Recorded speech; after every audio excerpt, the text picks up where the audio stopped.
আমি প্রথমবারের মতন বাংলাদেশ জাতীয়তাবাদী দল বিএনপি থেকে জাতীয় সংসদ সদস্য নির্বাচিত হয়েছি। শুরু করে দিয়েছেন জাতীয় এবং সংসদের সর্বক্ষেত্রে সংসদীয় দলের অনুযায়ী নেতা বক্তব্য নির্বাচিত রাখছেন। হয়েছি। প্রধানমন্ত্রী হিসাবে আমি এই জাতীয় সংসদে দেশের প্রতিনিধিত্ব করছি। আমার রাজনীতি দেশ এবং জনগণের বাংলাদেশের স্বার্থ প্রধানমন্ত্রী হিসেবে রক্ষা তারেক করার জিয়া তিনি রাজনীতি। আজকে স্বনির্ভর 2026 বাংলাদেশ সালে 12 মার্চে প্রতিষ্ঠায় প্রথম অধিবেশনে আমাদের মধ্যে সংসদ কোনো বিরোধ সদস্যদের মাঝে থাকতে পারে না, কথোপকথন শুরু করতেছেন। বিরোধ নেই। সম্মানিত সংসদ সদস্যবৃন্দ, দেশে বহুদলীয় গণতন্ত্রের প্রবক্তা এবং প্রবর্তক স্বাধীনতার ঘোষক শহীদ প্রেসিডেন্ট জিয়াউর রহমানের একটি উক্তির কথা আপনাদের সামনে আমি স্মরণ করতে চাই। তিনি বলেছিলেন, জনগণই যদি রাজনৈতিক দল হয় তাহলে আমি সেই দলেরই আছি।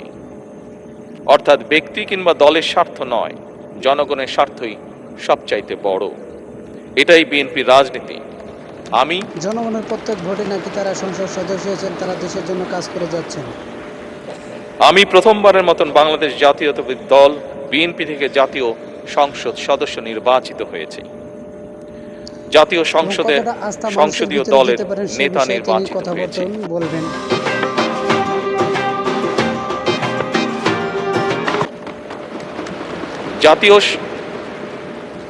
জাতীয় সংসদে দলের প্রতিনিধিত্ব করলেও প্রধানমন্ত্রী হিসাবে আমি এই জাতীয় সংসদে দেশের প্রতিনিধিত্ব করছি। দল মত ধর্ম বর্ণ নির্বিশেষে দেশের জনগণের প্রতিনিধিত্ব করছি। আমার রাজনীতি দেশ এবং জনগণের স্বার্থ রক্ষা করার রাজনীতি। সবার সাথে কথা বলে নেবেন, বিরোধীদের সাথে। বিএনপির রাজনীতি জনগণের জীবন মান উন্নয়ন এবং স্বনির্ভর বাংলাদেশ গড়ার রাজনীতি। প্রতিটি পরিবারকে স্বনির্ভর করাই আমাদের রাজনীতির লক্ষ্য। প্রতিটি পরিবারকে স্বনির্ভর করার মাধ্যমেই বিএনপি একটি স্বনির্ভর, সমৃদ্ধ, নিরাপদ, গণতান্ত্রিক বাংলাদেশ প্রতিষ্ঠা করতে চায়। এই লক্ষ্য অর্জনে আমি জনগণের সমর্থন এবং সহযোগিতা চাইছি। এই মহান জাতীয় সংসদে সকল দলের নির্বাচিত প্রতিজন সংসদ সদস্যের সমর্থন এবং সহযোগিতা আশা করছি।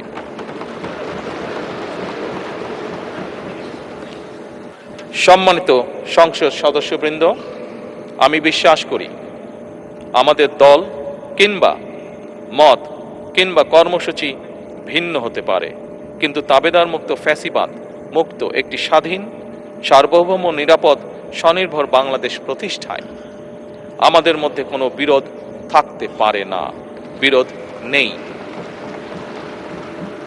জাতীয় সংসদকে জাতীয় কর্মকাণ্ডের কেন্দ্রবিন্দু না করে বিতাড়িত ফ্যাসিস্ট সরকার জাতীয় সংসদকে অকার্যকর করে ফেলেছে। জাতীয় সংসদে সবার প্রতি আহ্বান রেখে আমরা এই মহান জাতীয় সংসদকে সকল যুক্তি, তর্ক আর জাতীয় সমস্যা সমাধানের কেন্দ্রবিন্দুতে পরিণত করতে চাই।